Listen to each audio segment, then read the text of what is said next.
सायति उत्तम शांति प्यारा, जो भी लिखा सच लिखा प्रभु ने उचारा, जो जो रहस्य इसमें गुरु आप खोलो, मैं मौनी हूँ अभी यहाँ गुरु आप बोलो, मैं मौनी हूँ अभी यहाँ गुरु आप बोलो। बोलिए अनंत सत्य भगवान की जय, देवादिदेव नायक आदिनाथ भगवान की जय, शासन नायक भगवान महावीर स्वामी की जय, आचार्य भगवंत कुंदपुत्र देव की जय, आचार्य भगवंत पूजपा स्वामी की जय, आचार्य भगवंत विराग सागर जी महाराज की जय, आचार्य भगवंत विशुद्ध सागर जी महाराज की जय, मम दीक्षा शिक्षा दाता संयम प्राण प्रदाता आचार्य गुरुवर स्वर्गविभव सागर जी महाराज की जय, सागर जिजवाणी माता की जय।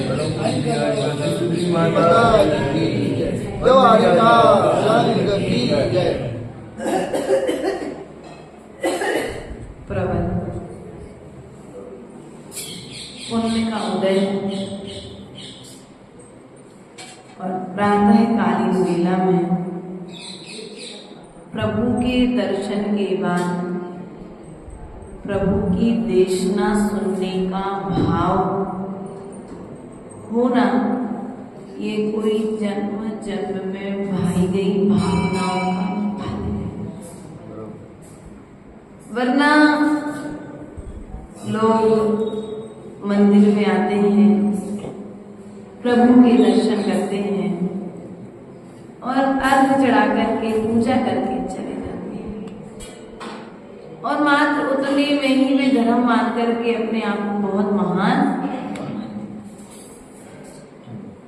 लेकिन आचार्य भगवंत ने कहा, महान वह नहीं जो दर्शन मात्र में अपने आप को महान मान रहा है, महान तो वह है जो प्रवचन सुनकर के आत्मसात कर रहा है। दर्शन करना बहुत आसान है, त्रिंच गति का जीव भी कर लेता है। स्वर्ग का देव भी प्रभु का दर्शन कर लेता है, तो हम मनुष्य गति के जीव भी प्रभु का दर्शन कर रहे हैं। लेकिन दर्शन से भी महान कार्य कौन सा है? प्रभु की देशना के लिए भी सामान्य त्रिंच कोई पुण्यात्मा हो तो वह त्रिंच गति का जीव भी देशना सुन सकता है, देव गति का देव भी देशना सुन सकता है। लेकिन उसमें भी महान क्या है? तो महान है उस देशना का आचरण करना। आचार्य गुरुदेव ने कहा था कि साधु को कौन सी सभा में बोलना चाहिए, कहाँ पर बोलना चाहिए? तो गुरुदेव ने कहा था, जहां पर श्रोता और आचरण करता, क्या जहां पर श्रोता हो और सुनने के बाद उस बात का आचरण करने वाले हों, वहां पर साधु को उपदेश देना चाहिए। क्योंकि किसान भी बंजर भूमि में बीज नहीं बोता, भाई किसान भी देख लेता है भूमि उपजाऊ है कि नहीं है। यदि भूमि उपजाऊ है तो बरसात का मौसम देखते ही बीज बो देता है और समय पाते ही वह फलों को प्राप्त कर लेता है। भले ही आज तुम्हारे मन में आचरण धारण नहीं कर पा रहे, लेकिन आज जो श्रद्धा के साथ सुनने का भाव है, वह सुनने का भाव एक दिन निश्चित ही आज लेकर के आएगा। इस बात का विश्वास रखना, क्योंकि जिनने सुना है वही सुधरा है, जो सुन नहीं सकता वो सुधर भी नहीं सकता। तो ये नीलेश, हम सुन नहीं सकते, कोई की सुन नहीं सकते, सुधर भी नहीं सकते। हम सहन नहीं कर सकते, सहन नहीं कर सकते ना, सुसिद्ध नहीं बन सकते। ध्यान रखना दो बातें, जो सुन नहीं सकता और सहन नहीं कर सकता वो सिद्ध नहीं बन सकता और सुधर नहीं सकता। क्योंकि सुधर वही सकता है जो सुन सकता है अपनी बुराई दूसरे के मुख से। भैया अपनी गलती सुनाने वाले बहुत दुर्लभ लोग मिलते हैं। दूसरा अपनी गलती बताने वाला कोई मिल जाए तो सौभाग्य मानना कि हमारा कितना तीव्र पुण्य कर्म का उदय है कि गुरु से अलग होने के बाद भी मेरे गलतियों को सुधारने वाला कोई भव्य जीव भी है। मुझे पिता के तुल्य संभालने वाला कोई है। क्योंकि जहाँ अपनत्व होगा ना सुरेश भैया, वहीं पर सुधार की भावना होगी। जहाँ अपनत्व नहीं होगा वहां पर सुधार की भावना भी नहीं होगी। गांव का कोई बच्चा कोई गलत कार्य कर रहा हो, तुम क्या कहोगे उसे, बेटा इधर आओ, बुला करके उसे समझाओ, बेटा ऐसा काम नहीं करते, देखो तेरे पिताजी के कितना यश है, नाम है गांव में, और यदि तू ऐसा काम करेगा तो उनका नाम डूब जाएगा। अपना है ना, उस बच्चे से तुम्हें अपनत्व है ना, मेरी जाति का है, मेरे कुल का है, मेरी समाज का है, मेरे गांव का है, आपको प्रेम है ना, इसलिए तो आपने उसे समझाया।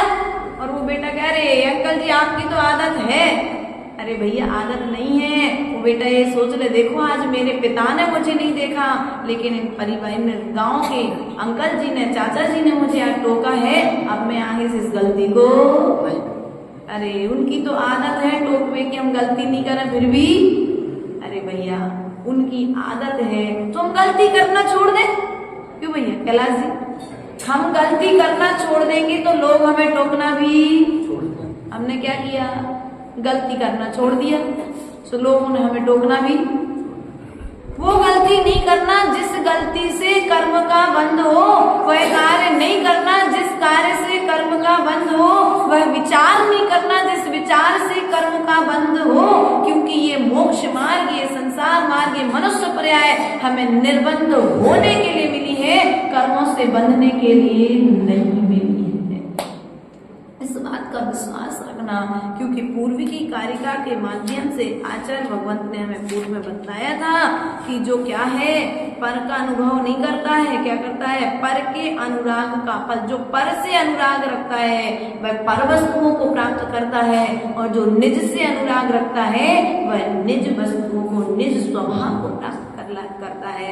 अब आपको किससे राग है, पर से राग है कि परमात्मा से राग है? बोलो।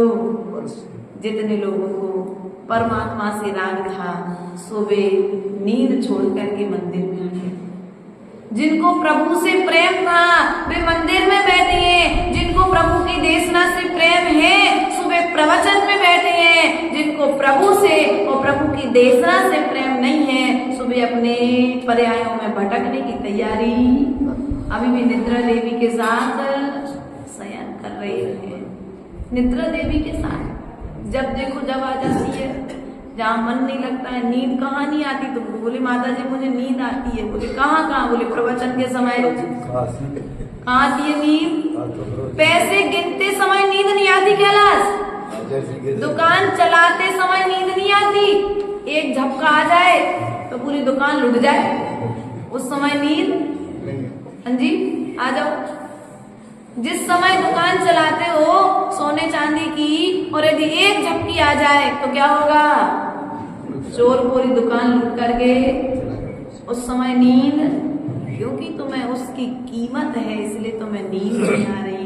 ये से जिनवाणी की यदि कीमत होगी तो तुम्हें नींद भी नहीं आएगी। नींद भाग जाना चाहिए, क्योंकि अनादिकालीन निद्रा से जगाने के लिए जिनवाणी माँ की बात को यहाँ पर सुनने के लिए बैठे हैं, जिनवाणी का स्वाध्याय करने के लिए बैठे हैं। स्वा के अध्ययन का नाम है स्वाध्याय। खूब पढ़ते रहो किताबें, वो स्वयं में परिवर्तन नहीं आ रहा तो सब किताबें पढ़ना। बोलो हम नहीं कह रहे, आप लोग खुद कह रहे हो। निर्णय करो, किताब पकड़ने के लिए पुण्य चाहिए, किताब को पढ़ने के लिए पुण्य का उदय चाहिए, लेकिन सब कुछ अच्छा मिलने के बाद उसे आचरण में लाने के लिए प्रबल पुण्य का उदय चाहिए भैया, प्रबल पुण्य का उदय चाहिए। बिना सामान्य पुण्य वाला व्यक्ति जिनवाणी का आचरण नहीं कर सकता। सामान्य गुरु, एक गाथा पढ़ी थी आचार्य गुरुदेव ने, उसमें जयमाला में लिखा है पूजन की, दुर्लभ गुरु दर्शन मिलन, दुर्लभ गुरु से ज्ञान, दुर्लभ से दुर्लभ महा गुरु से दीक्षा दान। लेकिन अब वर्तमान में जब परिस्थितियां देखते हैं तो हम तो ये विचार करते हैं दुर्लभ से दुर्लभ तुम्हें सब कुछ मिल गया, दुर्लभ गुरु दर्शन मिलन, दुर्लभ गुरु से ज्ञान, दुर्लभ गुरु से ज्ञान भी मिल गया, गुरु का दर्शन भी मिल गया, दुर्लभ गुरु दर्शन मिलन, दुर्लभ गुरु से ज्ञान, दुर्लभ से दुर्लभ महा, क्या दुर्लभ से दुर्लभ महा गुरु से दीक्षा। अब गुरु से दीक्षा मिल गई, गुरु ने दीक्षा दे दी, लेकिन अब क्या करोगे? अरे जब तक दीक्षा नहीं हुई थी, जब तक गुरु बहुत अच्छे थे, क्योंकि तुम्हारी अटकी थी ना महाव्रत लेने की, अब महाव्रत मिल गए। ये पिच्छी क्या है? अहिंसा का उपकरण है। ये पिच्छी बताती है कि तुम किसी जीव का घात नहीं करते हो, ना तो बातों के द्वारा ना लातों के द्वारा। क्या? ना बातों के द्वारा ना लातों के द्वारा। लात अर्थात पैर, चलते समय भी किसी जीव का घात, बोलते समय भी किसी जीव का घात। ये उपकरण तुम्हारा परिचय दे रहा है, और यदि हमारी बातों के द्वारा किसी के परिणामों का घात हो रहा है तो ध्यान रखना तुम्हारा ये उपकरण पाना बेकार हो गया। चलते हुए भी यदि तुम्हारे पैरों से किसी जीव का घात हो रहा है तो ये उपकरण पाना बेकार हो गया। इसलिए विचार करो, प्रतिपल अपनी मन स्थिति को संभालो। इसको संभालना है, हमने संतान को संभाला है। हमें पर में दोष अनादि काल से दिख रहे हैं, हमें निज के दोष नहीं दिख रहे। अरे पहले तो महाराज खूब चाहते, तब चाहते हो, गुरु भी दोष दिखने लगे। उनकी तो आदत ही हमें हमेशा टोकते रहते, हमें हमेशा कहते। श्रावक भी जैसे ज्यादा जुड़ जाते ना, और कभी जैसे तुम लोग जाओ, कई लोग तो आ जाते वापस मोक्ष मार्ग में बढ़ने के बाद भी। क्यों आ जाते वापस? क्योंकि निभ नहीं पाते भी लोग। इसलिए आचार्य गुरुदेव विराग संघ महाराज जी का हमेशा से सूत्र रहा है, निभो और निभो। पारसनाथ ने क्या किया? एक तरफा पैर चला, लेकिन रिटर्न पर बोलो। और हम क्या करते हैं? तुम एक दो, हम चार देंगे जवाब। इसलिए प्रयास करो प्रिय बंधुओं, ये मनुष्य पर्याय हमें ये पुण्य का उदय मिला है कि स्वर्ग का देव चारित्र पालन नहीं कर सकता, त्र्यंच गति का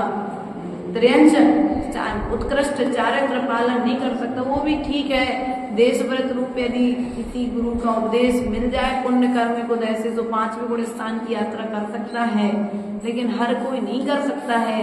नरक गति का नारकी नहीं कर सकता चारित्र का पालन, लेकिन आप दुर्लभ मनुष्य पर्याय तुम्हें मिली है और आप चारित्र का निर्दोष पालन कर सकते हो। इसलिए हताश और निराश मत हो भैया। संघ में ऐसी यारिकाएं देखी, बड़े आचार्य जी के संग में जब हम लोग मिलते थे, मिलन होता था, तो अपन तो थोड़े में हताश हो जाते, निराश हो जाते, अरे क्या होगा हमारा।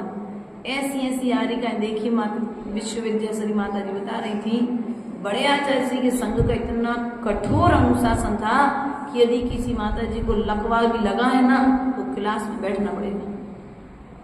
उन्हें 2 आरिकाएं पकड़ करके लाती थी, खंबे से टिका करके बैठा देती थी। शिष्यों की भी ऐसी भावना होती थी कि हमें उस परिस्थिति में भी हमारे गुरु का उपदेश ना सुने, और गुरु की भी आज्ञा थी कि हर परिस्थिति में यदि कोई स्थिति बिगड़ी तो हमारे सामने बिगड़ी, हमारा मुखार में तो सुना पाएंगे कम से कम। अरे महाराज कितने निर्दयी हैं, इनको तो लिटाना चाहिए और सब हमें बैठा ले। आप लोग जैसे श्रावक जाएंगे तो क्या सोचेंगे संजीव? यही कहोगे ना, महाराज में तो दया नाम की बिल्कुल चीज अरे दया नहीं है, उनके हृदय में करुणा है कि कमरे में यदि यहाँ पर स्वाध्याय में सब लोग बैठ गए और कमरे में इनकी श्वासें यदि ऊपर नीचे हुई, अंतिम समय आया तो कम से कम जिनवाणी सुनते सुनते श्वासों का विसर्जन होगा। लेकिन हम क्या करते, मरने से डरते हैं। अरे मरने से मत डरो। कोई व्यक्ति अपनी आयु कर्म जब तक समाप्त नहीं होगा उसके पहले मरता नहीं। आयु कर्म समाप्त करके ही उसका मरण होगा, उसके पहले मर नहीं सकता। तो मरने से डरते क्यों? गांधी जी सही सही बात बता दें आपको। जब हम पूर्व में निकले और हमको बीमारियों ने घेर लिया कर्म उदय से, बहुत डरते थे। एक दिन ऐसे 2-3 साल बाद जब बहुत अति हो गई तो घबराहट बैठे थे। ये गिरिम श्री माता जी मेरे साथ में थे। हम लोग ऐसे बैठे, माता जी और हम बैठे, स्वाध्याय किया, सब कुछ किया। फिर मन में विचार है, निकले क्यों है घर से? घर से निकले क्यों है? मरने के लिए तो निकले। मरने के लिए तो सम्यक मरण के लिए, समाधि मरण के लिए तो निकले हैं। और ये बीमारियां हमारे लिए आ रही, तो हमारी परीक्षा लेने के लिए आ रहे हैं। इन बीमारियों के समय में ही तो मुझे सावधान रहना है। इस समय में यदि हम सावधान रह गए तो सम्यक प्रकार से समाधि मरण करके हम स्वर्ग आदि को प्राप्त करेंगे। सिद्धालय वर्तमान में मिलना नहीं है, कर्मों की निर्जरा करेंगे। और यदि हम मरने ही से डरने लगे तो हमारा दीक्षा लेना बेकार, सम्यक दर्शन ही नहीं हुआ। क्योंकि सम्यक दृष्टि कभी मरने से डरता, 7 भयों से रहित होता है। और हमारा सम्यक दर्शन कहाँ गया? और जिस दिन से मैंने डरना बंद किया ना, तो मौत मुझे छोड़ करके चली गई। बीमारियां मुझे छोड़ करके जो बहुत बहुत बहुत विशाल रूप में आ रही थी, वे विशाल रूप में बिल्कुल अब राई के दाने बराबर रह गई। तो राई के दाने बराबर तो फिर तो भगवती आराधना में कहा कि एक अंगुल में 96,000 रोग होते हैं। और 96,000 की जगह तो नहीं, एक आध रोग है तो ठीक है भैया, बने रहो। घर में 6 बच्चे अच्छे हों और एक आध थोड़ी उपद्रवी हो तो ठीक है भैया, 5 तो अच्छे हैं, एक उपद्रवी है तो बने रहो, चलेगा काम। लेकिन 5 अच्छे होना चाहिए। इसलिए बंधु, कर्म के उदय में डरो मत, निडर हो जाओ, सामना करो। एक माता जी थी संघ में, उनका खून रह गया 3%। कितने का परसेंट? 3% खून रह गया। घबराई नहीं, घबरा जाती तो मर जाती। लेकिन निडर होकर के नहीं, अगर मेरा आयु कर्म आ गया है तो कल जाती थी, मैं आज चली जाऊंगी। एक कहानी हम लोग कल सुन रहे थे कि एक कलाकार, चित्रकार बहुत अच्छा चित्र बनाता था और पूरे गांव के लोगों ने उससे चित्र बनाना सीखा और उसकी बेटी ने भी उससे चित्र बनाना सीखा। लेकिन चित्र बनाते बनाते उसके घर के सामने एक बहुत अच्छा पेड़ लगा था। तो रोज जैसे हवा का झोंका आता, गर्मी का मौसम, तो उस पेड़ में से रोज पत्ते गिरते। उस बच्ची ने ऐसी मान्यता बना ली कि जब तक इस पत्ते में पेड़ है तब तक मेरा आयु कर्म है। जिस दिन इस पेड़ के पत्ते समाप्त हो जाएंगे उस दिन मेरा आयु कर्म भी समाप्त। अब वो अच्छी भली स्वस्थ थी, लेकिन रोज रोज रोज रोज उस पेड़ से पत्ते का परिणाम तो होगा भैया। वो जैसे बूढ़े पत्ते हो गए, पुराने हो गए तो अपने आप झड़ेंगे हवा के झोंके से। पत्ते रोज गिरते, बस वो रोज पत्ते गिनती कितने पत्ते बचे हैं पेड़ पर। ऐसे गिरते गिरते एक दिन पेड़ पर एक पत्ता बचा। अब वो बोले बस मेरे पास आज का दिन अंतिम, क्योंकि उसने मानसिकता बना ली थी कि जब तक पेड़ में पत्ते हैं तब तक मेरा आयु कर्म है। और उस पिता को, बूढ़े बाप को चिंता हुई कि मेरी चित्रकला मैंने इस बच्ची को सिखाई है, और यदि ये बच्ची ही इस तरह से हताश और निराश हो जाएगी तो मेरी इस कला को आगे लेकर के कौन जाएगा। 82 साल का बूढ़ा बाप अर्धरात्रि में उठा और उसने उस पेड़ के सामने बहुत बड़ी दीवार थी, उस दीवार पर एक पेड़ बनाया और उस पेड़ को हरा भरा कर दिया। बच्ची जब सुबह से उठी तो उसने ये नहीं देखा कि उस चित्र को इतने अच्छे तरीके से बनाया कि जैसे ओरिजिनल पेड़ खड़ा। उस बेटी ने वह चित्र देखा। सुबह चित्र देख करके उसे लगा कि जब इस पेड़ में पुनः पत्ते आ सकते हैं तो मैं भी जीवित रह सकती हूँ, मेरा भी जीवन आगे चल सकता है। उस बेटी को तो जीवन दान मिल गया, गया, लेकिन उस बरसात में उस बूढ़े बाप ने चित्र बनाया था, उस शीत लहर के कारण वह बाप वहीं पर मरण को प्राप्त। बेटी को जीवन दान मिल गया, लेकिन पिता का अंतिम समय आ गया। इसलिए प्रिय बंधुओं, कभी भी जीवन से हताश और निराश होने की जरूरत नहीं। हमने पूर्व में एक कहानी सुनाई थी, किसी के घर पर एक बार सांप घुस गया। अब सांप घुस गया, अब पुराने ऐसे मोटी मोटी दीवारें होती थी, तो घुस गया सांप। अब दिवाली की सफाई हुई, सो सफाई में पूरे घर की सफाई हो रही, बहुत लंबा सा आला था, उस आले में से कचरा निकाला, सुरेश को काट लिया, लेकिन सुरेश को ये पता नहीं था कि सांप ने काटा है। क्या नीलेश? पता नहीं था कि सांप ने काटा है। 6 महीने बाद वो सांप उस बिल से बाहर निकला, सुरेश ने अपनी उंगली देखी, मुझे सांप ने काटा था। अब सुरेश 6 महीने तक तो जिंदा रहा, और जैसे मालूम पड़ा सांप ने काटा था तो 6 क्षण नहीं लगे और ऐसी स्थिति। हम मौत से डरते क्यों हैं? मौत का स्वागत तो करो। मृत्यु की भी मृत्यु होगी यह समझकर डर गई। आचार्य गुरुदेव ने कविता लिखी है, बहुत प्यारी, हमारे पास प्राप्त नहीं है अभी, लेकिन कहने का तात्पर्य हम मरने से डरते हैं।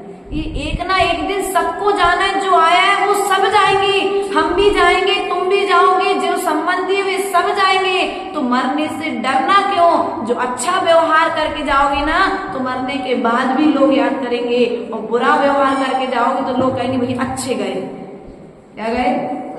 और अच्छा व्यवहार करके जाओगे तो भैया अच्छे थे, वो अच्छा व्यवहार था उनका। अच्छे लोगों को नहीं जाना चाहिए। ये बुरे लोग चले जाएं तो कोई गम नहीं, लेकिन अच्छे लोग ज्यादा समय तक रहते नहीं हैं, और बुरे लोग आसानी से जाते नहीं हैं। जैसे बुरे दिन कटते नहीं हैं और अच्छे दिन अधिक समय तक रहते नहीं हैं। कहते देखो ये माता जी लोग आई हमारे पास, कितने दिन हो गए? 8-10 दिन हो गए, पता ही नहीं पड़ा। अच्छे दिन तुम्हारे यहाँ पे 2 महीने लगभग हो रहे हमको, 2 महीने कैसे कट गए, निकल गए, पता ही नहीं पड़े। अच्छे दिन थे ना, इसलिए पता नहीं पड़े। वो कहीं कहीं समाज में जाओ तो एक दिन निकालना बड़ा भारी पड़ता है। हम लोग गए एक जगह, तो लगा कि भैया आज के आज बिहार कर जाए, लेकिन फिर भी ठीक है, आज्ञा थी, गुरु आज्ञा की, रुकना पड़ा। अनुकूलता है, प्रतिकूलता में भी अनुकूलता बनानी पड़ी। तो कहने का तात्पर्य है, दिन अच्छा या बुरा नहीं होता है, व्यक्ति का स्वभाव जैसा होता है, उस स्वभाव के अनुसार हमारी इस वैसी मनाह स्थिति बन जाती है। इसलिए अपनी मनाह स्थिति को संभालने का प्रयास करो, अपनी मनाह स्थिति को मत बिगड़ देना। ये विचार करो कि यदि तुम्हारी सावधानी घटेगी तो जैसे बॉर्डर पर खड़ा सैनिक प्रतिपल सावधान होता है, दूसरे को गोली नहीं लगेगी, सावधानी घटेगी तो गोली किसको लगेगी? बोलो, सैनिक को लगेगी ना गोली। उसी प्रकार से यदि राग द्वेष कसाय क्रोध मान माया लोभ होगा तो कर्म किसको बनेगा?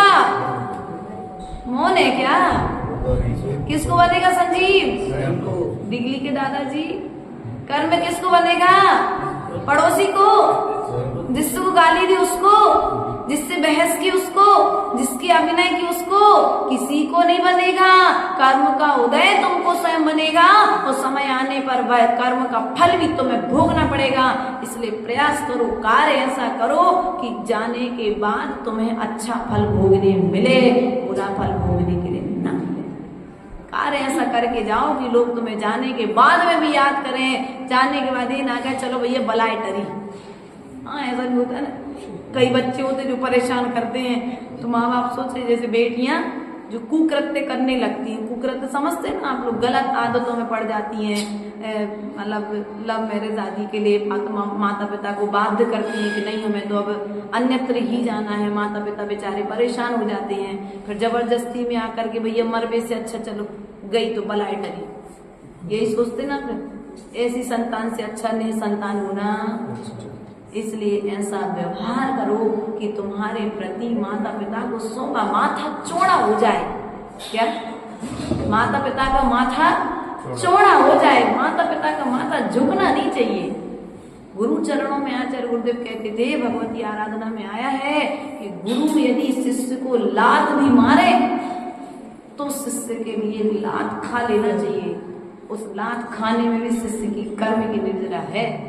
और पिता माता पिता यदि शिष्य को डांट लगाए तो उस डांट में भी अपने पुत्र का, उस पुत्र का भला है। जो पुत्र अपने माता पिता की डांट नहीं खा सकता और जो शिष्य अपने गुरु की डांट नहीं खा सकता, वो कभी विकास नहीं कर सकता। ध्यान रखना भैया, तुम लोग भी सबके माता पिता हैं अभी, है ना। अपने बच्चों को अच्छे संस्कार देना जिसमें कभी भी ऊंची आवाज में बात ना कर पाए। ऐसा व्यवहार रखना, इतना मूड पर मत चढ़ा लेना कि कल के दिन तुम्हारी मूड पर ही बैठ जाए। इसलिए अपने आप को इतना श्रेष्ठ मत मानो कि दूसरे को हीन देखने लग जाओ, क्योंकि जब व्यक्ति दूसरे को हीन देखता है तब कहीं जाकर के दूसरे की अभिनय करता है। इसलिए प्रिय बंधुओं, आज ये अपन को प्रबल पुण्य के उदय से ये मौका मिला है प्रभु की देशना सुनने का। सो आज पुनः 47 नंबर कारिका में आचार्य भगवंत क्या कह रहे हैं, सो उस विषय को हम अपने ज्ञान के द्वारा समझने का प्रयास और पुरुषार्थ करेंगे। आत्मानुष्ठान निष्ठस्य व्यवहारा वही स्थिते जायते परमानंद कश्चिद योगेन योगिना। व्यवहार से क्या करते हैं? आत्मानुष्ठान निष्ठस्य। किसका अनुष्ठान? बोलो, कौन सा अनुष्ठान चल रहा भैया? आत्मा का अनुष्ठान चल रहा है। कौन सा अनुष्ठान चल रहा भैया? आत्मा का अनुष्ठान चल रहा है। आत्मा के स्वभाव की स्थापना का अनुष्ठान चल रहा है। स्वभाव को व्यवस्थित करने का अनुष्ठान चल रहा है। जो विभाव है भीतरी कचरा हटाने का अनुष्ठान चल रहा है। कहाँ जा रहे भैया? अनुष्ठान किसे बोलते हैं आप लोग? कार्यक्रम जो होते हैं ना, बड़े बड़े यज्ञ होते हैं, विधान होते, भैया माया सिद्ध चक्र विधान है, अनुष्ठान है, महायज्ञ है, महापूजा है, पंचकल्याणक है, वेदी प्रतिष्ठा है, वो आदि आदि तरीके से अपन बोलते ना। तो अनुष्ठान किसे बोला? जहाँ पर आत्मा के स्वभाव का जागरण होता है उसे अनुष्ठान कहते हैं। जहाँ पर स्वभाव की यात्रा होती है उसे अनुष्ठान कहते हैं। आप लोग का अनुष्ठान चल रहा कि नहीं चल रहा भैया? हमने नियम लिया है भैया 108 भक्तांबर के विधान करेंगे। हमने नियम लिया है कि 48 दिन के हम उपवास करेंगे। हमने नियम लिया 44 दिन कल्याण मंदिर करेंगे, 10 दिन के सहस्रनाम के करेंगे, 11 दिन के तत्वार्थ सूत्र के व्रत करेंगे। नियम लेते कि नहीं लेते आप लोग? क्या अनुष्ठान है ये? क्या चल रहा है आप लोगों का? कई लोग कसायों का अनुष्ठान करने का नियम लेते हैं, कई लोग पापों से बंधने का अनुष्ठान लेते हैं, कई लोग कसायों से दूर होने का और पापों को छोड़ने का अनुष्ठान करते हैं। आप लोग कौन सा यज्ञ कर रहे हैं भैया? कौन सा यज्ञ चल रहा है अभी? बोलो। आपको कोई घी नहीं डालना, यज्ञ चल रहा अपना। कोई धूप नहीं डालना, कोई समीधा लकड़ी नहीं डालना। आपको तो मात्र इस यज्ञ में क्रोध मान माया और लोभ का हवन करना है। इस मनुष्य पर्याय में आकर के इन 4 चीजों का हवन कर दो। हिंसा, झूठ, चोरी, कुशील और परिग्रह का हवन कर दो, त्याग कर दो शक्ति के अनुसार। शक्ति के अनुसार क्या? तो पूर्ण रूप से त्याग करने का प्रयास करो जब शक्ति से हो पाता है। हमने पूर्ण रूप से छोड़ने का प्रयास किया ना तो होता नहीं है। और यदि पूर्ण रूप से छोड़ने का प्रयास नहीं करे, छूट रख ले थोड़ी सी, एक बार तो झूठ बोलने की नहीं भैया। ऐसा झूठ भी नहीं बोलना जिससे किसी का जीवन बर्बाद हो जाए, और ऐसा सत्य भी नहीं बोलना कि किसी का जीवन बर्बाद हो जाए। और हम करते क्या है? सत्य बोलते तो ऐसा हम तो सही है ना, हम गलत कहाँ थे भैया? हमारी तो गलती है ही नहीं भैया। देख लो, तुमसे बड़े भैया हैं, बड़े भैया की लान है, तुम 4 आदमियों के सामने नीचो दिखाओगे तो लोग क्या कहेंगे? बड़े भैया तो चुप रह जाए और बड़ा भैया एक शब्द ना कहे तो गलत कौन माना जाएगा? बोलो नीलेश, गलत कौन माना जाएगा? छोटा भाई गलत माना जाएगा ना। इसलिए ऐसा कोई कार्य मत करो कि तुम्हारे हाथ से ही तुम्हारी आपदा हो। तुम अपने हाथ से अपना नाम खराब करो और कह रहे कि हमारा नाम दूसरे खराब कर दे। दूसरे खराब नहीं करते, हम अपने हाथ से अपना नाम बदनाम करते कि नहीं करते। संग श्री माता जी है हमारे संग में, जैसे तुम डांट देते, अगर लगेगा कि हमारी गलती नहीं है तो आके कहती माता जी मेरी गलती नहीं थी, लेकिन चार के सामने नहीं कि माता जी हमारी तो गलती नहीं थी, आपने हमें सबके सामने डांटी। अरे ठीक है, उस समय हमारी गलती नहीं थी, बड़ी माता जी को लगा उस समय डांट दिया, लेकिन अब बड़ी माता जी के लिए ये डांटने लगे सबके सामने तो क्या होगा? लोग बड़ी माता जी को गलत नहीं समझेंगे, संगश्री को गलत। अरे संगश्री में इतना मैनर्स भी नहीं कि बड़ों से कैसे बात करनी है। संगश्री को इतनी भी समझदारी नहीं कि घर की बात किसके सामने करनी है और बाहर की बात किसके सामने करनी है। आचार्य गुरुदेव ने एक सूत्र दिया था, जब हम लोग जब निकले थे ना, 4 बहनें थी संग में, घर में भी 4 थे, संग में भी 4 थे, तो कहते हैं 4 बर्तन तो कभी कभी बजते ही हैं, तो कभी बजते थे हम लोग। तो आचार्य गुरुदेव कहते थे बेटा कमरा बंद करना, खूब लड़ लेना, कमरे के बाहर जब निकलो तो ऐसे निकलना कि कभी तुम्हारे बीच में कभी कुछ हुआ ही नहीं था। ये बात हम आप गृहस्थों से भी कहना चाहेंगे। यदि आप लोग गृहस्थी चलाना चाहते हो ना सासू माताओं, तो कभी अपनी बहू की बुराई मंदिर में आकर के पड़ोसन से मत करना। अपनी बहू की बुराई कभी 4 सहेलियों में बैठ करके मत करना, क्योंकि अंतिम समय में वही बहू तुम्हें पानी देगी। और आज यदि तुम उस बहू की निंदा करोगे तो वो बहू कहेगी, पड़ोसी से बुराई करेगी, पड़ोसी आके पिलाए पानी, हमारी क्या आज की हम तो बुरे हैं ना, और वो छोड़ करके चली जाएगी। क्योंकि आग को बुझाने वाले लोग कम हैं, आग में घी डालने वाले लोग ज्यादा हैं। इसलिए अच्छे से यदि गृहस्थी चलाना चाहते हो तो अपने घर की बात अपने घर में रहने देना। 4 लोगों के सामने जाकर के उसे हम सोचते 4 लोगों के सामने जाकर के हम कह रहे हैं ना सुरेश भैया तो तुम्हें हम बहुत महान काम कर रहे हैं, सुरेश को अपमान करके। मनीष कहाँ है आज? नहीं आया। मनीष सोचे कि हम पापा जी के लिए 4 लोगों के सामने डांट रहे, तुम बहुत महान काम कर रहे हैं।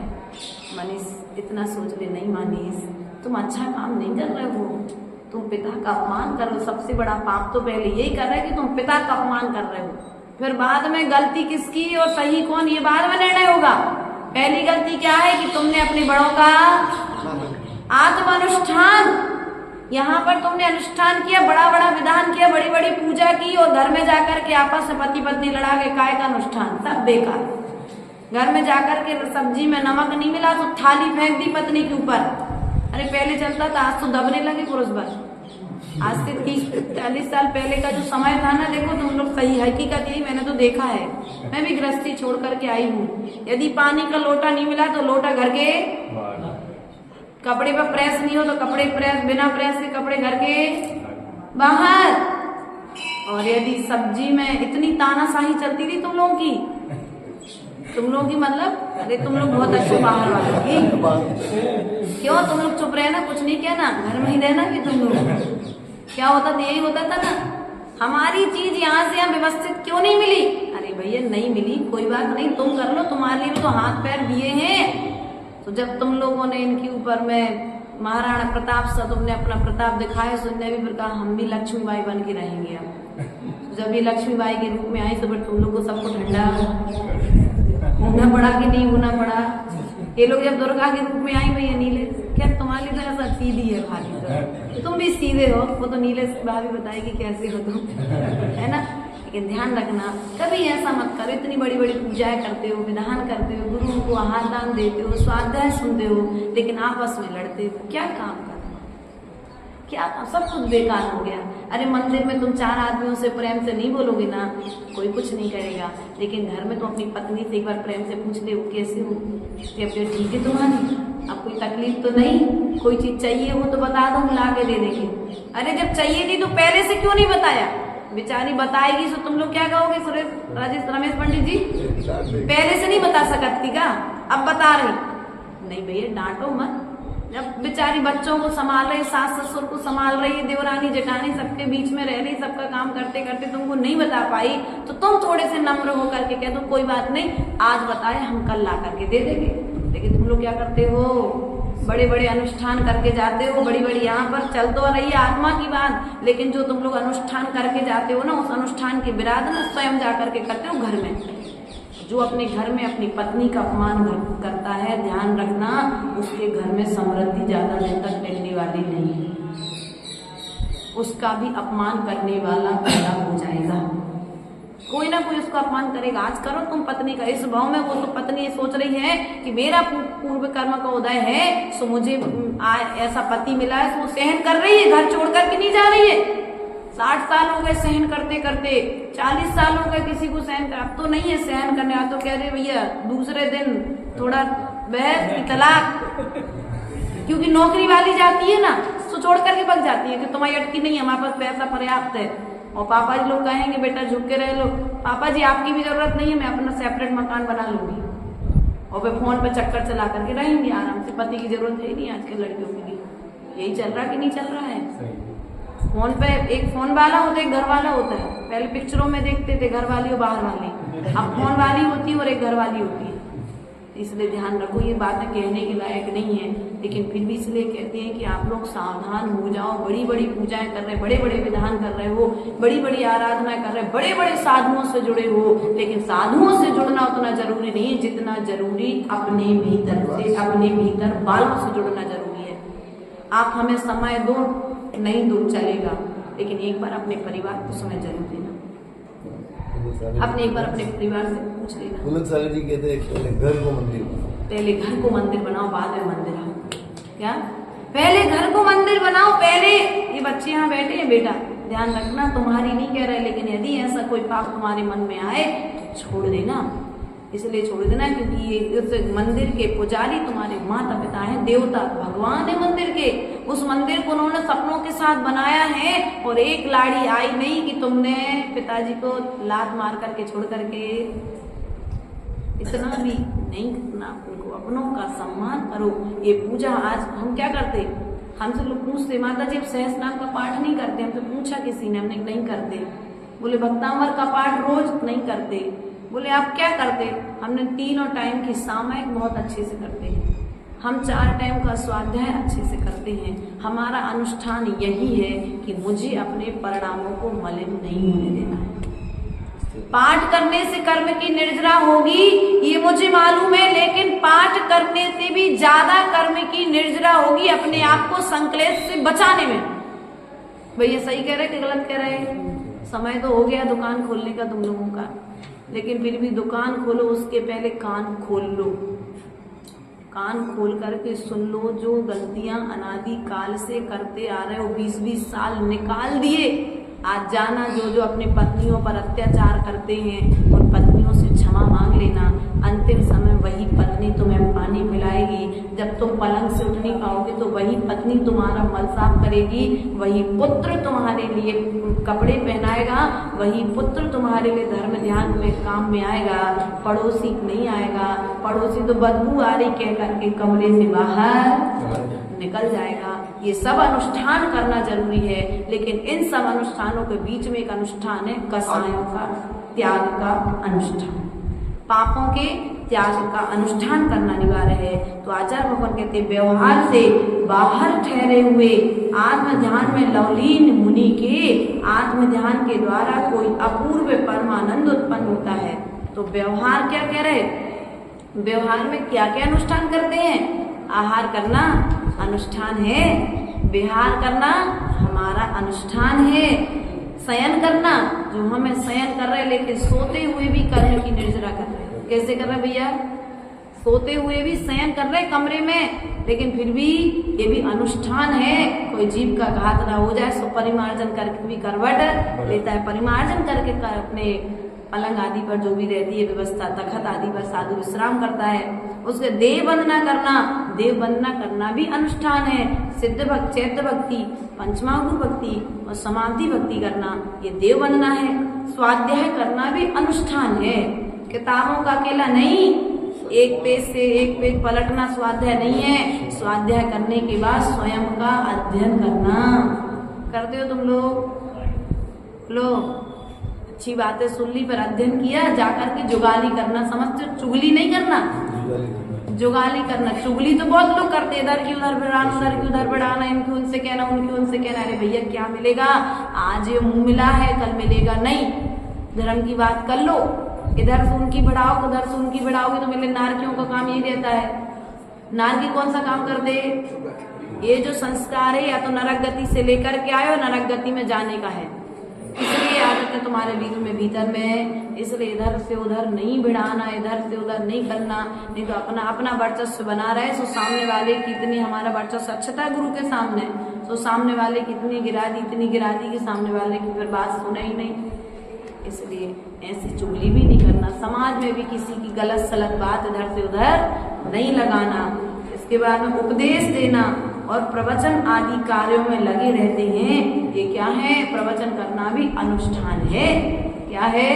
उपदेश देना भी अनुष्ठान है। तब तक उनके महाव्रत समिति आवश्यक दैनिक कर्म व्यवहार चारित्र का आचरण होता है। क्या हो रहा है भैया?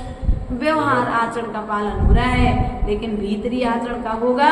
तब इन सब के बीच में रहते हुए हम अपनी आत्मा में हाथ पे हाथ रख करके बैठ जाएं। इस संसार में कोई मेरा नहीं है, मेरा किसी से राग द्वेष नहीं है, कोई मेरा नहीं है, शत्रु नहीं है, कोई मेरा मित्र। अरे वे तो हमारे संग ऐसी करत है। अब तुमने धारणा बना ली ना, वे हमारे साथ गलत करते हैं। अब सामने वाला गलत करे या ना करे, लेकिन तुम्हारे ज्ञान के अनुसार सामने वाले के परिणाम हो जाएंगे। और यदि तुम सोच लो कि माँ चिल्लाती है, नहीं चिल्लाती होगी तो माँ चिल्लाना चालू कर देंगे। क्यों? तुमने सोच लिया ना कि माँ चिल्लाती है, तुमने लोगों के बीच में बोलना चालू कर देना। नकारात्मक ऊर्जा का प्रभाव किस पर पड़ेगा?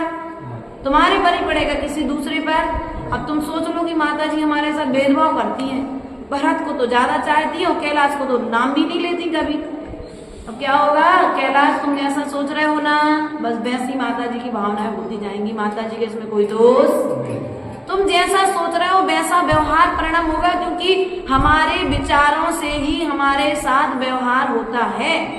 इसलिए सकारात्मक सोचो, अच्छा सोचो।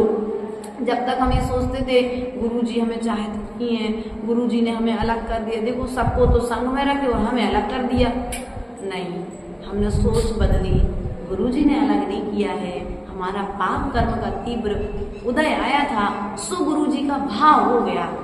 और भाव क्यों हुआ? क्योंकि वे हमारा हित चाहते थे, इसलिए उनका भाव हुआ अलग करने का। सच बता दें सुरेश, गुरुदेव मुझसे कई बार कहते थे कि बेटा प्रवचन कर लो, मैं करती नहीं थी उनके सामने प्रवचन। आज भी गुरुजी आ जाए ना तो मैं प्रवचन नहीं कर पाती, तो गुरुदेव कहते थे तो कैसे करे भैया। हमने सीधी उंगली से खूब घी निकाला, खूब कोशिश करी कि हमें संग में रह करके वो सब कुछ सिखा लें, लेकिन हमारी परिणति ऐसी थी, वृद्ध साधु थे, तो हमारा मन ऐसा रहता था कि यार प्रवचन तो कोई भी कर लेगा, क्लास तो कोई भी ले लेगा, स्वाध्याय तो हम दीक्षा के बाद भी कर लेंगे, लेकिन अभी आज इन वृद्ध साधुओं के लिए किसी को कोई चीज की जरूरत है, किसी कोई चीज की जरूरत है, तो अपन उनकी सेवा में संलग्न रहते थे। सो आचार्य गुरुदेव ने दीक्षा दी और दीक्षा के बाद बोले बेटा आशीर्वाद, अब तुम अपना करो। तुमने संघ में सबकी सेवा कर ली, दीक्षा के दिन का प्रवचन सुनना, उन्होंने स्पष्ट कहा कि तुमने अब सबकी सेवा कर ली, अब अपनी साधना करने के लिए दीक्षा ली है, तो अब साधना करना। और आज जब हम लोग अलग रह करके प्रभावना होती है चार लोगों में, तो गुरु का माथा चौड़ा हो जाता है। जैसे पिता अपने आंखों के सामने पुत्र को उन्नति देखता है ना, तो पिता का सीना चौड़ा, सौभाग्य से कहता है भैया मेरे 4 बेटे और चारों बेटे अच्छे बिजनेस में लगे हुए। क्यों भैया? चौड़ा होता कि नहीं होता? क्या नाम श्रीमान? सुभाष भैया, पिताश्री के नाम वाले है तो भैया सुभाष जी, क्या होता है? सीना चौड़ा होता कि नहीं होता? माथा चौड़ा होता कि नहीं होता? ऐसे कार्य ऐसा करो कि गुरु का सीना और माथा गर्व से उठ जाए, चौड़ा हो जाए, भी गदगद हो जाए कि यार मेरे पास इतने अच्छे शिष्य हैं कि हमेशा मेरे नाम को ऊंचा उठाते हैं, मेरे नाम को कभी गिराते नहीं। गुरु को भी गर्व हो हम पर, ऐसा कार्य करो जीते जी। मरने के बाद तो तुमने उन्नति करी तो क्या करी? बेचारा बाप तो वही टिकल्ला से मर गया कि बेटा शराब पीता है, जिंदगी भर कहता रहा बेटा गलत आदत छोड़ दे, नहीं छोड़े, लेकिन अब बेटा क्या कह रहा है? अब बाप मर गए, पिताजी की अंतिम इच्छा थी मैं शराब छोड़ दूं, अब मैं शराब छोड़ता हूँ। अरे बट तुम्हारे की नहीं छोड़ो, अब क्या दिक्कत होने, वो तो चलेगा ही, है ना। इसे मरने के बाद शांति विधान करेगा बाप के, और जीते जी उन्हें पानी नहीं देगा, जीते जी उन्हें अलग कमरे में रखेगा। और आजकल बेटियां भी इतने अच्छे संस्कार देना, बहुत अच्छे बच्चे हैं तुम्हारे गांव के, जिस घर में जाएंगे उस घर को रोशन करेंगे। इस गांव की बच्ची इतनी अच्छी हैं, मेरे पास जो आती, मैं तो उनको परखा है, 15-20 लड़कियां आती है, जिस घर में जाएंगे उस घर में उजाला कर देंगी। लेकिन बस उनको इतनी अच्छी शिक्षा देना कि बेटा कभी माता पिता जैसे हम तुमसे कुछ कहते थे तो हमें छोड़कर ही नहीं जाते थे, जवाब नहीं देते थे, ऐसे किसी दूसरे के घर में जा रहे हो, वे भी तुम्हारे माता पिता हैं, उनके भी वह विनय रखना, बीमार भी दें तो तुम उन्हें जवाब लौट करके ये शिक्षा देना। ये नहीं कहना बेटा ज्यादा काम नहीं करना, अपने घर में काम वाली थी, तुम तो सो जाना जाके, सास कर लेगी काम। नहीं बेटा, सास से काम नहीं कराना। तुम लोग ये शिक्षा देते आजकल, बेटा तेरे को कमी क्या है, तेरे बाप का घर खुला है, यदि कोई तकलीफ हो तो वापस आ जानी, ये कह के भेजते हैं। आज ये कह के भेजते हो। पहले पिता की माँ ने क्या कहा था, बेटा सास के सोने के बाद सोना, सास के उठने के पहले उठ जाना, रात को अपने पति के पैर दबा करके सोना। और आज क्या करती है, पति से पैर दबा के सोती है भाई, है कि नहीं है? तुम झाड़ू लगा दो, हम पोछा लगा दे रहे, तुम सब्जी बना दो, हम रोटी बना दे रहे। आज का समय है, ऐसी भाई लोग मिलेगी, संभल के करना बेटा शादी, है ना? इसलिए तुम लोगों से हम यही कह रहे हैं कि आत्मा के अनुष्ठान यदि कसाय से बचना है तो अपने बच्चों को बहुत अच्छी शिक्षा दो।